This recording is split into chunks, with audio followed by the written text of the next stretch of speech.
ভালো আছে সবাই? হ্যাঁ, আজকে প্রথম পরীক্ষার উপর তোমাদের পড়ানো হবে। হ্যাঁ, প্রথম যে পরীক্ষার খাতা প্রশ্ন দিয়েছি তার উপর। পরীক্ষা এক, একটু দেখো খেয়াল করে। হ্যাঁ, আমি যা বলি একটু খেয়াল করে শুনবা। প্রথম প্রচ্ছদ, কভার পৃষ্ঠা। এই যে প্রথম কভার পৃষ্ঠা, এই যে শেষ কভার পৃষ্ঠা, না প্রচ্ছদ বলা হয় বাংলায়। এখন দেখো, তোমার বাংলা বইয়ের নাম কি? আমার বাংলা বই দ্বিতীয় শ্রেণী। বাংলা বইয়ের নাম কি? আমার বাংলা বই দ্বিতীয় শ্রেণী। আচ্ছা, শেষ। প্রথম কভার পৃষ্ঠায় কতজন ছেলেমেয়ের ছবি আছে একটু দেখো তো। কতজন? ও, তোমাদের সামনে বই আছে 6 জন ছেলেমেয়ের ছবি আছে, না? তার মধ্যে মেয়ে কতজন বলতে পারো? 3 জন, আর ছেলে 3 জন। তারা কি তৈরি করছিল? তারা কি খেলছিল? একটা মানব ট্রেন তৈরি করছে। হ্যাঁ, একজনের পিঠে একজনের হাত দিয়ে, কাঁধে হাত দিয়ে, না, মানব ট্রেন তৈরি করছে। তাহলে কি কি পাইলাম বলো? তোমার বাংলা বইয়ের নাম আমার বাংলা বই দ্বিতীয় শ্রেণী।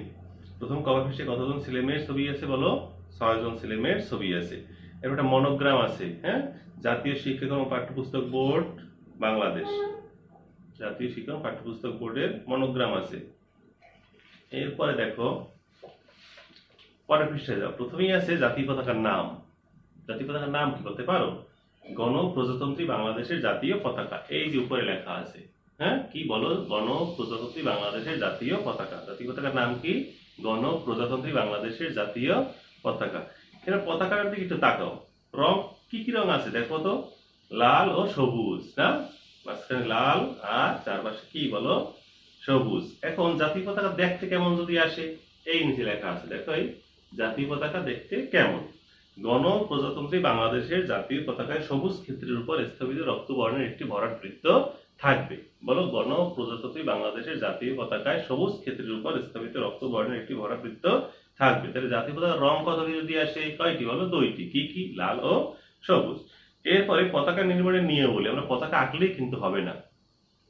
পতাকা আঁকলেই হবে না যে আমি একটা পতাকা আঁকে রাখলাম যেরকম ইচ্ছে সেরকম এই এই এই এই তারপরে এই, না, আসলে এরকম আঁকলেই হবে না। পতাকা আঁকার একটা নিয়ম আছে। হ্যাঁ, সেই নিয়মগুলো একটু পড়ি। আমরা একে একে দেখাবো আর পড়বো, একটু খেয়াল করো। দৈর্ঘ্য প্রস্থের অনুপাত 10:6। দৈর্ঘ্য প্রস্থের অনুপাত কত বলো? 10:6। অর্থাৎ দেখো, দৈর্ঘ্য যদি 10 হয়, প্রস্থ কত হবে বলো? 6। এই হচ্ছে দৈর্ঘ্য, এই হচ্ছে প্রস্থ। আর এপাশে এই 10 একটু আঁকি হাত দিয়ে একটু কম বেশি দিবে। এই হচ্ছে এই, দেখো, দৈর্ঘ্য প্রস্থের অনুপাত 10:6। অর্থাৎ যদি দৈর্ঘ্য 305 সেমি 10 ফুট হয়, প্রস্থ 183 সেমি 6 ফুট হবে। দেখো, দৈর্ঘ্য যদি 10 ফুট হয়, প্রস্থ কত হবে বলো? 6 ফুট। লাল বৃত্তটির ব্যাসার্ধ পতাকার দৈর্ঘ্যের 5/1 ভাগ। আচ্ছা, দৈর্ঘ্য ধরেছিলাম কত বলো? 10। খেয়াল করো, 1 2 3 4 5 6 7 8 9, এই 10। দেখো 10 ফুট হয়েছে। পতাকার লাল বৃত্তটির ব্যাসার্ধ, ব্যাসার্ধ কি? এই যে একটা গোল আঁকবো, না? এখানে একটা গোল আঁকবো। এর ব্যাসার্ধ কত হবে? পতাকার টুকের 5/1 ভাগ। তার 5 ভাগ করো। 10কে যদি 5 ভাগ করা হয় কত হয় বলো? 2। এই 1, এই 2, এই এতটুকু ধর্ম হচ্ছে লাল বৃত্তটির ব্যাসার্ধ। এই এতটুকু। এটা কাটা কম্পাস লাগে, না? আমার কাছে নাই কাটা কম্পাস, ওদের কাছে আছে না? আচ্ছা, আমি শিখিয়ে দেবো তোমাদের পরে। হ্যাঁ, কিভাবে আঁকবা। এই থেকে এই পর্যন্ত ধরবা 2 কতটুকু হয়। এই, এরপরে এই লাল একটা বৃত্ত দিবা। ক্লাস যখন হবে তখন একটু ভালোভাবে আরো আঁকে দেখাবো, ঠিক আছে? খাতায় নিজে, তোমাদের খাতায় খাতায় আঁকে দেখাবো। কাটা কম্পাস লাগবে একটু। লাল বৃত্তটির ব্যাসার্ধ পতাকার দৈর্ঘ্যের 5/1 ভাগ। যদি প্রশ্ন আসে জাতীয় পতাকার লাল বৃত্তটির ব্যাসার্ধ কত বলতে পারো? শুধু 5/1 ভাগ। পতাকার দৈর্ঘ্যের 5/1 ভাগ। বলো, পতাকার দৈর্ঘ্যের 5/1 ভাগ। পতাকার দৈর্ঘ্যের 20/9 একটি লম্ব খাড়া সরলরেখা টানতে হবে। পতাকার দৈর্ঘ্যের 20/9 একটি লম্ব খাড়া সরলরেখা টানতে হবে। এইটা এবার 20 ভাগ করতে দিবে। হ্যাঁ, 10 ভাগ করছি না, মাঝখান দিয়ে প্রত্যেকটা এক এক বার করো। 1 2 3 4 5 6 7 8 9। এখন 20 ভাগ হয়েছে। দেখো কোনটি 20টা হয়েছে কিনা। 1 2 3 4 5 6 7 8 9 10 11 12 13 14 15 16 17 18 19 20। 20/9 ভাগে 20 ভাগে 9 ভাগ করে বলতে পারো? 1 2 1 2 3 4 5 6 7 8 এই 9 9 ভাগে একটি লম্ব খাড়া সরলরেখা টানতে হবে। তারপর প্রস্থের ঠিক অর্ধেক ভাগে আরো একটি রেখা টানতে হবে। এই দুটি রেখার ছেদবিন্দুই হবে বৃত্তটির কেন্দ্রবিন্দু। এই দুটি রেখার ছেদবিন্দুই হবে বৃত্তটির এই কেন্দ্র, মানে এইখানে। হ্যাঁ, তো আমি হাত দিয়ে আছে দেখি একটু কম বেশি হয়ে গেছে না, কিন্তু যদি কাটা কম্পাস দিয়ে একটা মোটেও কম হয়ে যেত না, মোটেও বেশি হয়ে যেত না। কি বলছি বুঝতে পারছো? এই হচ্ছে কেন্দ্রবিন্দু। এই শোনো, দৈর্ঘ্য প্রস্থের অনুপাত 10:6, অর্থাৎ যদি দৈর্ঘ্য 305 সেমি 10 ফুট হয়, প্রস্থ 184 সেমি 6 ফুট হবে। এইটা হবে 10, এইটা হবে 6, 10 আর 6। লাল বৃত্তটির ব্যাসার্ধ পতাকার দৈর্ঘ্যের 5 ভাগের 1 ভাগ, অর্থাৎ লাল বৃত্তটির ব্যাসার্ধ কতটুকু? এই যে লাল বৃত্তটির ব্যাসার্ধ মানে কি? এই যে গোল টাকবো না, এই গোলের এই থেকে এই পর্যন্ত কতটুকু? 5 ভাগের 1 ভাগ। পতাকার দৈর্ঘ্যের 20 ভাগে 9 20টা ভাগ করছি, 20 ভাগে 9 ভাগে একটি লম্ব খাড়া সরলরেখা টানতে হবে। তারপর প্রস্থের ঠিক অর্ধেক ভাগে দৈর্ঘ্যের সঙ্গে সমান্তরাল করে, এই দৈর্ঘ্য ভাগের সঙ্গে সমান্তরাল করে আরো একটি রেখা টানতে হবে। এই দুটি রেখার ছেদবিন্দু হবে বৃত্তটির কেন্দ্রবিন্দু। শেষ। এখন ভবনে ব্যবহারের জন্য তোমার বাংলা বই 3টি পতাকার 3টি মাপ দেয়া আছে। মাপ 3টি দেখি। ভবনে ব্যবহারের জন্য জাতীয় পতাকার আকার ও আয়তন অনুযায়ী 3টি মাপ দেওয়া আছে। ভবনের আকার ও আয়তন অনুযায়ী, ভবন যদি বড় হয় তাহলে পতাকা বড় হবে, ভবন যদি ছোট হয় তাহলে পতাকা ছোট হবে। যেমন একটা দোকানে কিন্তু বড় পতাকা টানায় না, স্বাধীনতা দিবসে পতাকা টানায়, স্কুলে টানায় বড় পতাকা না, কলেজে বড় পতাকা টানায় না, অফিসে বড় অফিসে বড় পতাকা টানায়। কিন্তু যদি দোকান হয় ছোট পতাকাও আছে। তোমরা পতাকা বিক্রি করতে দেখছো না রাস্তায়? বিক্রি করে না স্বাধীনতা দিবসের আগে, বাসের মাথায় ঝুলিয়ে বিক্রি করে না? হ্যাঁ, তোমরা কিনছো, কিন্তু তখন অনেকে বড় পতাকা নেয়, অনেকে ছোট পতাকা নেয়। হ্যাঁ, তাহলে দেয়া আছে কি বলো? 305 সেমি আর 100 গুণ 183 সেমি, 10 ফুট 6 ফুট। ওই শেষে কিন্তু ফুটের মাপ। 152 সেমি 91 সেমি 5 ফিট 3 ফিট, আর 76 সেমি গুণ 46 সেমি 2.5 ফিট আর 1.5 ফিট গেল। এবার জাতীয় সঙ্গীত আছে। জাতীয় সঙ্গীত কে লিখেছেন বলো? হ্যাঁ করে বলো, জাতীয় সঙ্গীত কে লিখেছেন? রবীন্দ্রনাথ ঠাকুর। এবার জাতীয় সঙ্গীত প্রথম হচ্ছে 10 লাইন, আর পূর্ণ পাঠ গাওয়ার জন্য হচ্ছে 20 লাইন। জাতীয় সঙ্গীত কত লাইন? 10 লাইন, আর গাওয়ার জন্য পূর্ণ পাঠ কত লাইন বলো? 20 লাইন।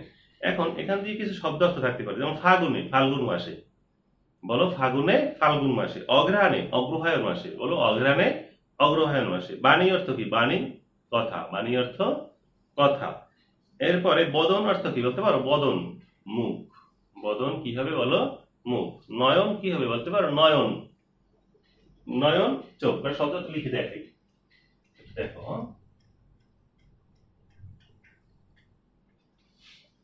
যদি আসে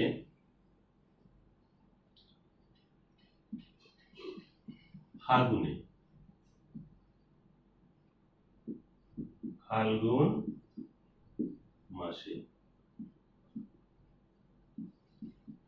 অঘ্রাণে, অগ্রহায়ণ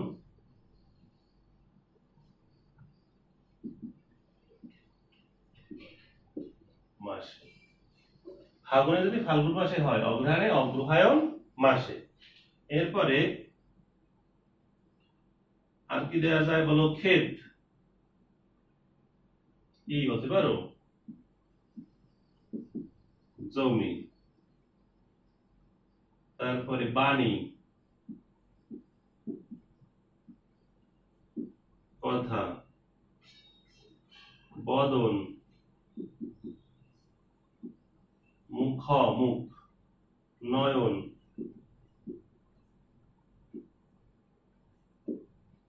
চোখ।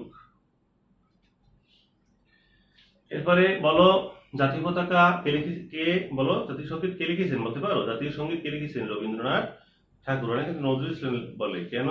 আমাদের জাতীয় কবি নজরুল ইসলাম, তাহলে জাতীয় সঙ্গীত কে তো আরেকজনে লিখবে না? এটা কি প্রশ্ন করে? জাতীয় সঙ্গীত কে লিখেছেন বলো? রবীন্দ্রনাথ ঠাকুর। এখন শব্দের অর্থগুলি পড়ো। ফাল্গুনে ফাল্গুন মাসে, অঘ্রাণে অগ্রহায়ণ মাসে, ক্ষেত জমি, বাণী কথা, বদন মুখ, নয়ন চোখ। গেল। আবার যদি প্রশ্ন আসে কবি কোথায় মধুর হাসি দেখেছে বলতে পারো? কবি ভরা ক্ষেতে মধুর হাসি দেখেছে। কবি কোথায় মধুর হাসি দেখেছে বলো? ভরা ক্ষেতে মধুর হাসি দেখেছে। একটু পড়ি সবাই জোরে জোরে।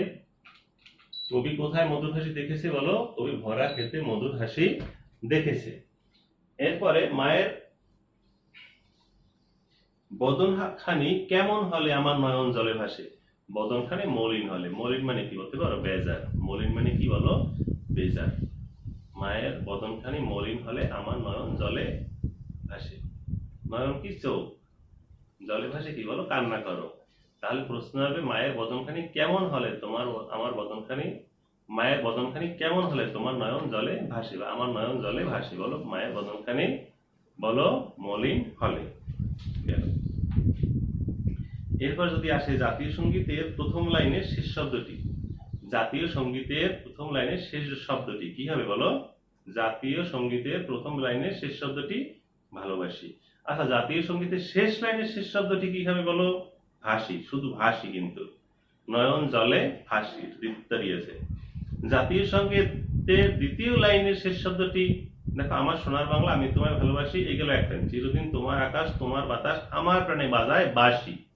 এই বাঁশি কোন বাঁশি? মানুষ বাঁশি বাজায় না? হ্যাঁ। এরপরে জাতীয় সঙ্গীতের পূর্ণপাঠ কত লাইন? আগেই বলছি। কত লাইন বলো তো? 20 লাইন। এখন যদি প্রশ্ন আসে জাতীয় সঙ্গীতে কতটি দ্বিত্ব দাঁড়িয়ে আছে? 3টি দ্বিত্ব দাঁড়িয়ে আছে জাতীয় সঙ্গীতে। দেখো দ্বিত্ব দাঁড়িয়ে মানে 2টা দাঁড়িয়ে। দেখো কোথায়? দ্বিতীয় লাইনে আছে একটা, পঞ্চম লাইনে আছে একটা, শেষের লাইনে আছে একটা। এরপরে গাওয়ার জন্য জাতীয় সঙ্গীত পূর্ণপাঠে কতটি দ্বিত্ব দাঁড়িয়ে আছে? একটু দেখো তো, সবাই বইয়ের দিকে তাকাও। জাতীয় সঙ্গীত গাওয়ার জন্য কতটি আছে বলো? 4টি। এখানে কয়টি? 4টি দ্বিত্ব দাঁড়িয়ে আছে। গাওয়ার জন্য পূর্ণপাঠে কতটি দ্বিত্ব দাঁড়িয়ে আছে বলো? 4টি।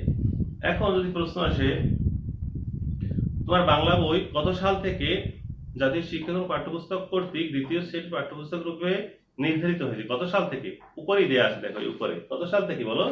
2013 সাল শিক্ষাবর্ষ থেকে। এখন জাতীয় সঙ্গীত জাতীয় পতাকা তো শেষ। এখন দেখো তোমার বাংলা বইটি সংকলন রচনা সম্পাদনা করেছেন কে কে? আসবে তোমার বাংলা বই রচনা সংকলন ও সম্পাদনা করেছেন কে কে? শফিউল আলম, ডক্টর মাহবুবুল হক, ডক্টর সৈয়দ আজিজুল হক আর নুরজাহান বেগম। দেখো লাল রঙে লেখা আছে। তাকাও, বইয়ের দিকে তাকাও। সংকলন রচনা সম্পাদনা করেছেন কে কে বলো? শফিউল আলম, ডক্টর মাহবুবুল হক, ডক্টর সৈয়দ আজিজুল হক আর নুরজাহান বেগম। বলো প্রথম বলো। শফিউল আলম, ডক্টর মাহবুবুল হক, ডক্টর সৈয়দ আজিজুল হক, নুরজাহান বেগম। তোর বাংলা বই শিল্প সম্পাদনা করেছেন কে বলো? হাশেম খান। শিল্প সম্পাদনা করেছেন কে বলো? হাশেম খান। গেল। জাতীয় শিক্ষাক্রম ও পাঠ্যপুস্তক বোর্ডের ঠিকানা কি বলতে পারো? এইখানে লেখা আছে, একটু দেখো। এই জাতীয় শিক্ষাক্রম ও পাঠ্যপুস্তক বোর্ডের ঠিকানা 6970। দেখো এই যে 6970 মতিঝিল বাণিজ্যিক এলাকা, ঢাকা 1000। তোমার বাংলা বইটি কার কর্তৃক সর্বস্বত্ব সংরক্ষিত? এই লেখাটা আছে, দেখো। কার কর্তৃক সর্বস্বত্ব সংরক্ষিত? প্রকাশক কর্তৃক সর্বস্বত্ব সংরক্ষিত। বলো প্রকাশক কর্তৃক সর্বস্বত্ব সংরক্ষিত। তোমার বাংলা বই প্রথম মুদ্রণ হয় কবে? আসতে পারে। প্রথম মুদ্রণ হয় কবে বলো? আগস্ট 2012। একটু খেয়াল করো।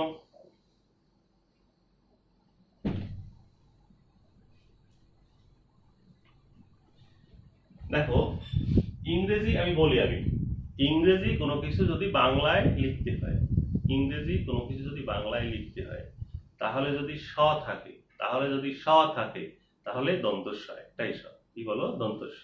এখন যেমন আগস্ট, এটা তো ইংরেজি মাসের নাম, বাংলায় আমি লিখবো সরে আ গ এই ছয়। কোন সালে লিখছি বলতে পারো? কোন সালে লিখছি এখানে বলো? দন্তস্ব। মনে থাকবে, ইংরেজি কোনো কিছু যদি বাংলায় লিখতে হয়, যদি স থাকে, দন্তস্ব। অনেকেই মূর্ধন্য স লেখো না, আসো না। পরিমার্জিত সংস্করণ হয় কবে বলতে পারো? আগস্ট 2014। একটা কমা আছে কিন্তু প্রত্যেকটা মাসের পরে। এরপরে পূর্ণ মুদ্রণ হয় কবে বলো? আগস্ট 2019। আগস্ট 2019। এখন ডিজাইন করেছেন কে বলতো?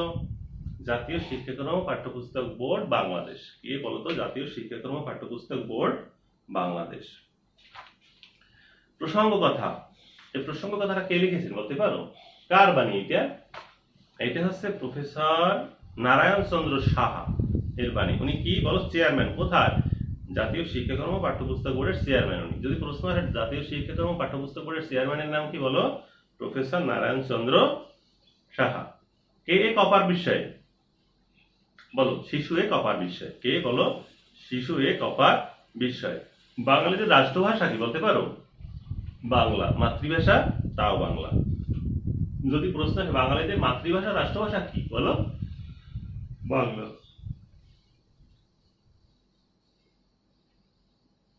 আবার প্রশ্ন আসবে কত সাল থেকে আওয়ামী লীগ সরকার, গত বছর আসছিল, কত সাল থেকে আওয়ামী লীগ সরকার তোমার বই পাঠ্যপুস্তক গুলো 4 রঙে উন্নীত করে বিনামূল্যে বিতরণের জন্য মহৎ উদ্যোগ গ্রহণ করে?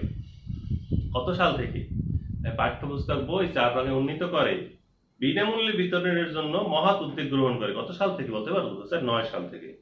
কত সাল থেকে বলো? 2009 সাল। সিলেবাস কতটুকু ছিল বলতে পারো সবাই? বলো। সূচিপত্র পর্যন্ত না? সূচিপত্রে কি কি আছে দেখো। এই যে সূচিপত্র, কতটি বিষয় আছে বলতে পারো? যদি প্রশ্ন আসে বাংলা বইয়ের, তোমার বাংলা বইয়ের সূচিপত্র অনুযায়ী কতটি বিষয় আছে বলো? কতটি? গোনো। 19টি। আমি গুনি 1 2 3 4 5 6 7 8 9 10 11 12 13 14 15 16 17 18 19টি বিষয় আছে। এই যে দেখো, এই তোমাদের সামনে বই আছে, তোমরা দেখে নাও কতটি বইয়ে এই সূচিপত্র অনুযায়ী কতটি বিষয় আছে বলো? 19টি। প্রথমে কি? আমার পরিচয়। প্রথমে কি বলো? আমার পরিচয়। শেষ কি বলো? শব্দের অর্থ জেনে নিই। শব্দের অর্থ জেনে নিই। যদি প্রশ্ন আসে তোমার বাংলা বইয়ের সূচিপত্র অনুযায়ী প্রথম বিষয়টি কি বলো? আমার পরিচয়। কতটি বিষয় আছে তাকেই বেশি, কতটি? 19টি। কতটি বিষয় আছে বলো? 19টি। আর প্রথম বিষয়টি কি বলো? আমার পরিচয়।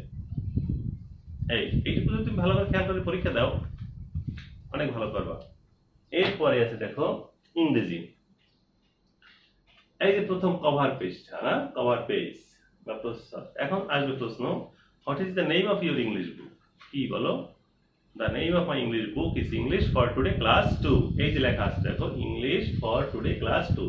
সবগুলি বড় হাতে লিখতে পারো অথবা প্রত্যেকটার প্রথম অক্ষর বড় হাতের।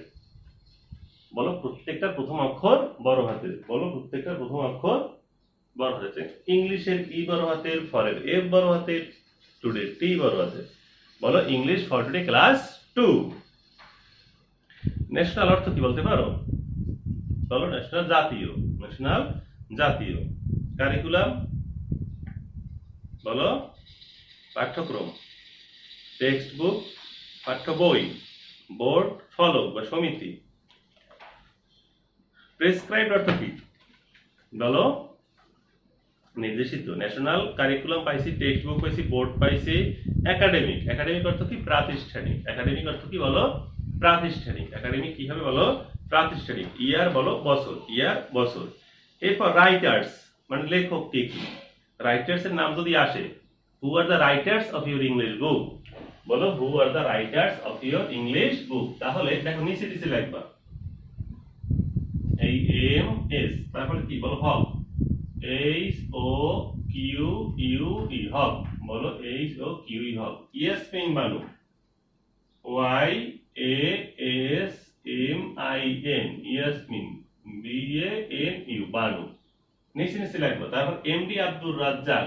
MD A B D U R Razzaque. R A Z Z A Q U E. বলো R A Z Z A Q U. প্রত্যেকটা প্রথম অক্ষর বড় হাতে। দেখছি? হ্যাঁ। তারপর আরেকটা আছে নাইনে শাহজাদি। এন এ আই নাই, এন এ নাই না, Shahzadi. S H A H Z A D I. বলো এন এ আই নাই, এন এ না, নাই না, Shahzadi. S H A H Shah, Z A D I Shahzadi. তারপর ইলাস্ট্রেটর এডিটর কে? ইলাস্ট্রেটর এডিটর বলতো হাশেম খান। শিল্প সম্পাদনা না? বলো হাশেম খান গেল। আর ফার্স্ট এডিশন। ফার্স্ট এডিশন হয় কবে বলতে পারো? When was the first edition of your English book? বলো প্রথম মুদ্রণ হয় কবে বলো? অক্টোবর। ইংরেজি বইটির কথা, ইংরেজিতে কিন্তু আবার আলাদা আলাদা আছে। অক্টোবর 2000 বলো 12। এরপরে রিভাইসড এডিশন অক্টোবর 2014, আর হচ্ছে গিয়া রিপ্রিন্ট বলো আগস্ট। এই মাসের নামগুলো একটু জানবা, অক্টোবর আগস্ট বলো 2019। এখন অক্টোবর বানান কি সবাই একটু দেখো, ও সি অক, টি ও বি ই আর, অক্টোবর। আগস্ট বানান দেয়া আছে এ you G U S T. Design করেছে কে বলতে পারো? Design national curriculum and text book board Bangladesh, ইংরেজিতে। হ্যাঁ, ওই যে জাতীয় শিক্ষাক্রম পাঠ্যপুস্তক বোর্ড ছিল, এটা ইংরেজি হচ্ছে national curriculum and text book board Bangladesh. তারপরে প্রিফেসে অনেক শব্দ আছে, দরকার নেই। প্রিফেস অর্থ কি বলতে পারো? E R E F A C,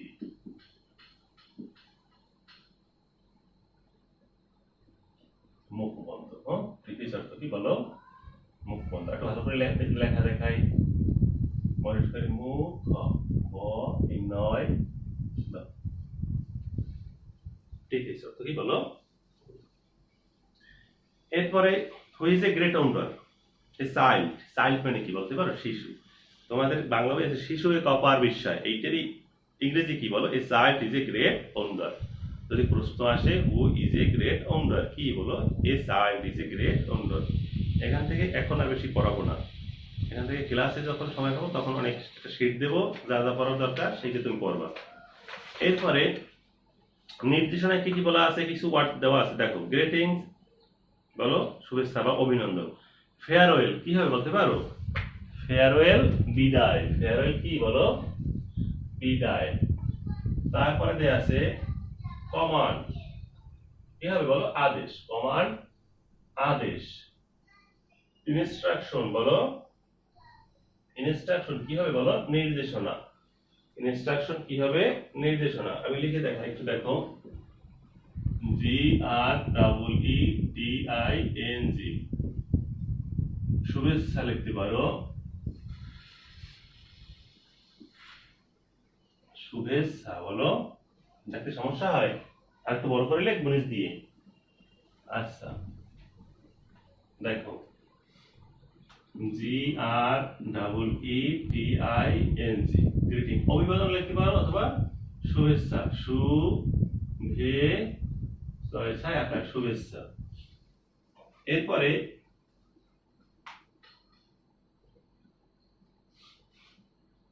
farewell, F A R E W E double L, farewell কি হবে বলতে পারো? বিদায়। তারপরে যদি আসে pair one, E A I R W O R T, অনেক পড়াইছি দেখলেন না। Group work, G R O U P, group W O R T. দলীয় কাজ, দলীয় কাজ হলো দলীয় কাজ। সেন্ট্রিল কি হবে? ধারাবাহিক অনুশীলন। সেন্ট্রিল কি হবে বলো? ধারাবাহিক অনুশীলন। রোল প্লে, চরিত্রে অভিনয় করা। রোল প্লে যদি আসে কি লিখবো বলো? চরিত্রে অভিনয় করা। আমি লিখে দেখাই দুইটাই, দেখো আসতে পারে। Chain drill, C H A I N, সেন D R I double L, কি বলো? ধারাবাহিক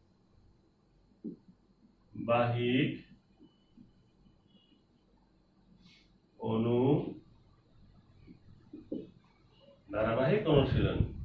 আর একটা হচ্ছে কি? Role play.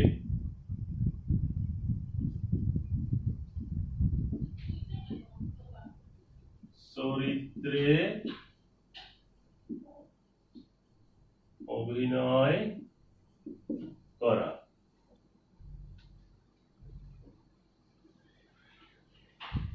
দেখে নাও, সেন্ট্রিল ধারাবাহিক অনুশীলন, আর রোল প্লে হচ্ছে চরিত্রে অভিনয় করা। গেল। এরপরে কন্টেন্ট, কন্টেন্টস আছে।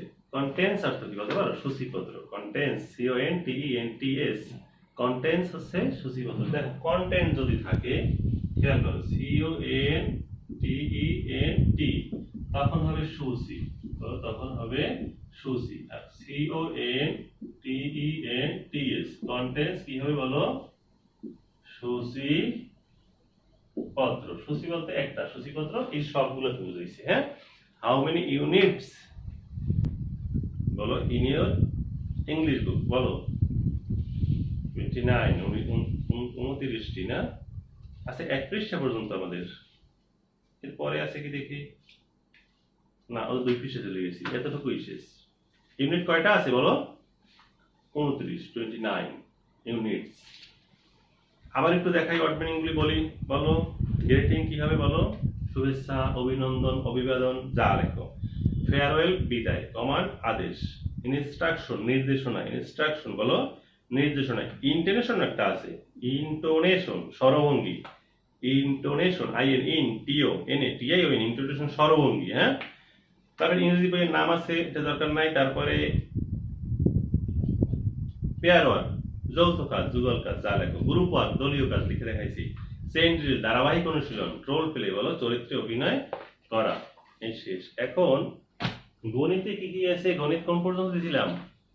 গণিত বইয়ের নাম বলো প্রাথমিক গণিত দ্বিতীয় শ্রেণী। গণিত বইয়ের নাম বলো প্রাথমিক গণিত দ্বিতীয় শ্রেণী। কতটি কাঁচা আমের আর কতটি পাকা আমের ছবি দেওয়া আছে দেখো, বলতে পারো? পাকা আম কোন তো? 1 2 3 4 5 6 7 8 9 10 11 12 13, 13টি। পাকা আম কতটি? 13টি। আর কাঁচা আম কোন? 1 2 3 4 5 6 7 8 9 10 11 12 13 14 15 16 17 18 19 20 21 22, 23টি। বলো গোনো। আবার গোনো। 1 2 সবাই গোনো। 2 3 4 5 6 7 8 9 10 11 12 13 14 15 16 17 18 19 20 21 22, 22টি না? হ্যাঁ, পাকা আম 13টি আর কাঁচা আম 22টি। এরপরে আছে রচনা সম্পাদনা, এটা লাগবে না। তোমরা অঙ্কে চলে যাবা। আসতে পারে বড় থেকে ছোট ক্রমে সাজাও। এগুলো পড়াইছিস না? পারবা। নতুন করে সাজাই দেখার কোনো কারণই নেই। তোমরা পারবা, বড় থেকে ছোট, ছোট থেকে বড়, যা দিস তোমরা পারবা দেখবা। এরপরে স্থানীয় মান যদি আসে, স্থানীয় মান দেখাই দিই কিভাবে লিখবা।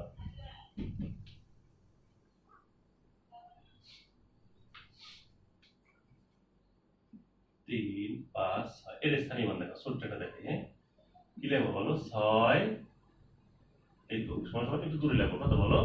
6। এরপরে আবার নিয়ে আসবে, কত বলো? 5 10 সমান এখানে একটা শূন্য, এখানে একটা 5। এরপরে 3 শত, এক একটা শূন্য, দুইটা শূন্য, এখানে 3। হ্যাঁ, ঠিক আছে। এটা লেখা আসতে পারে যে 61 থেকে 70 পর্যন্ত কথাই লিখো। নিচে নিচে লেখবা।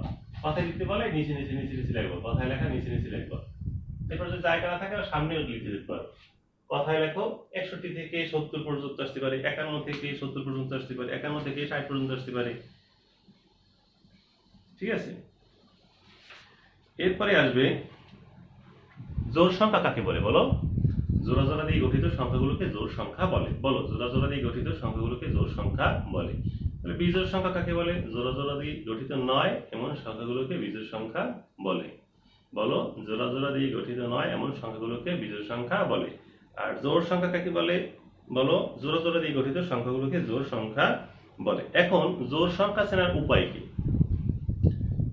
জোড় সংখ্যা চেনার উপায় কি যদি আসে দেখো, আমি লিখে দেখাচ্ছি। হ্যাঁ, বই কিন্তু আছে, সব বুঝে দেওয়া নেই। প্রশ্ন আসবে জোড় সংখ্যা চেনার উপায় কি? উত্তর বলো সংখ্যার শেষে জোড় সংখ্যা ঠিক বলো 2 4 6 8 বা 0 থাকলে জোড় সংখ্যা হয়।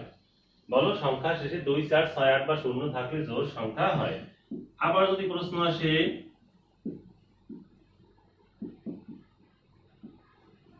বিজোড় সংখ্যা চেনার উপায় কি?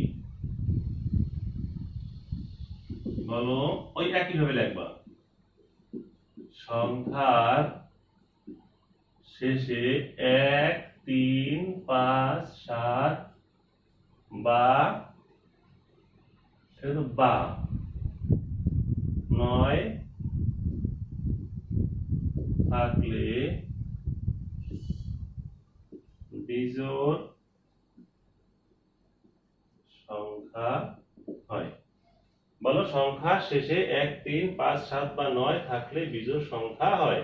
আর জোড় সংখ্যা চেনার উপায় কি? সংখ্যা শেষে 2 4 6 8 বা 0 থাকলে জোড় সংখ্যা হয়। এই তুমি এতটুকু ক্লাসটা দেখো, দেখে পরীক্ষা দাও ভালো করে, পরীক্ষা ইনশাআল্লাহ খুব ভালো হবে। হ্যাঁ, এরপরে আবার দ্বিতীয় ক্লাস দেব হচ্ছে 2 নং পরীক্ষার জন্য, সেটা শুক্রবারের পরে দেব। সোমবার তো দেবা খাতা জমা, আর শনিবার দিয়ে দেবো সেইটা। শনিবার দেখবা, রবিবার পরীক্ষা দেবা, সোমবার খাতা জমা দেবা। ঠিক আছে, আজকে এখানেই শেষ। হ্যাঁ।